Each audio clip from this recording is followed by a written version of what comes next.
Hey, NOBTS, hope that you're doing well today. As always, we pray for you every morning, every night, and throughout the day as we have our meetings and as we discuss the new situations that evolve before us every single day. Just like in keeping with the days before, giving you an update today on things that are going on. Let me start off again today just by saying thank you for your kind, gracious, and Christ-like spirit in everything that you're doing.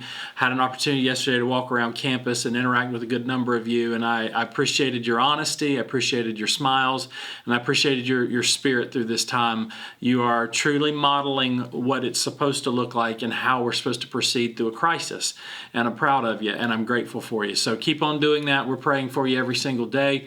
And as I've said before, we're going to get through this, and we're going to make it. We're going to do well. So keep doing that. All right, real quick updates in terms of new decisions that we've made. I do want to say something to our full-time employees on our campus. We're giving your supervisors the jurisdiction and the ability to make the call on whether or not you work from home. We suspect that for a lot of you that is going to be a possibility. So here's what I'm going to say to you. Especially if you're in one of those at-risk categories, but even without that, I want you to have a conversation with your supervisor. If you have a seminary-issued laptop and you're capable of doing those types of things, then engage your supervisor about working from home, and you and your supervisor will arrange the appropriate situation for that. And so do engage your supervisors on that if you're a full-time employee here. And it won't work for everybody. We do have some full-time employees that you can't work from home just given the nature of the job. But for those of you who can, I want you to have that conversation with them.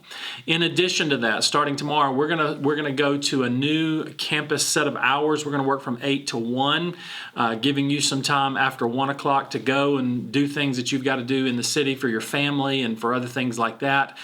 So starting tomorrow, 8 to 1 p.m., and then do lunch after that as you go out. This will be for those people that are on our campus working there. Full-time employees that have to stay on campus and stay in the office to do your job, what we're going to do is we're going to close the doors at 1 o'clock, and the offices will be closed to the public at that point, but you stay behind in isolation, behind the walls there, and you'll work privately and in isolation there in your office.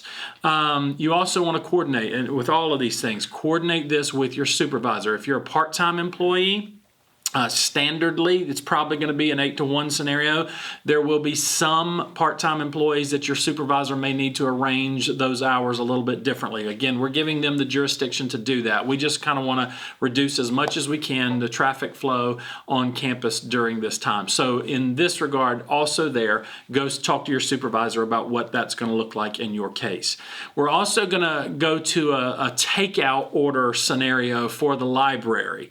As you're writing papers, as you're needing access to books to protect both you and the library staff, what we're going to do is we're going to close the doors there. If you want those library resources, if you need those will still be available to you, but you need to email the library at library@nobts.edu for the order of what you need, the book order of what you need. You can still call them and get guidance on locating those resources if you need to, but all orders will need to come through that email address, library@nobts.edu. Again, this is to protect you. This is also to protect the employees that work in there. In terms of a campus update, regarding COVID-19, we still, as of right now, have no known cases on this campus.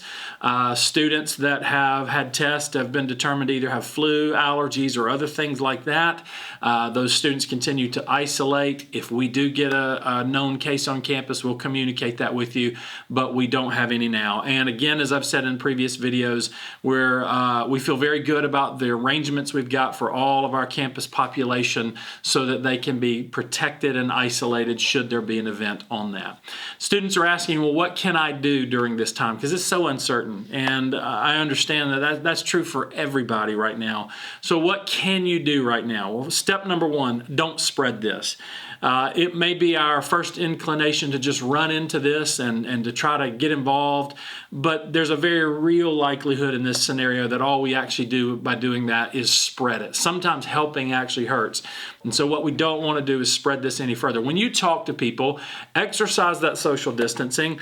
Pretend in that moment like you might be a carrier of it, and keep the appropriate distance so that you don't infect somebody else should you actually have the virus somewhere on your body at that time. So make sure we're doing everything we can not to spread this. Also, I just want to encourage you to press on. This is not the time to panic. This is not the time to start dropping things that you don't have to drop. So press on. Don't give up. Stay connected and stay the course with your coursework.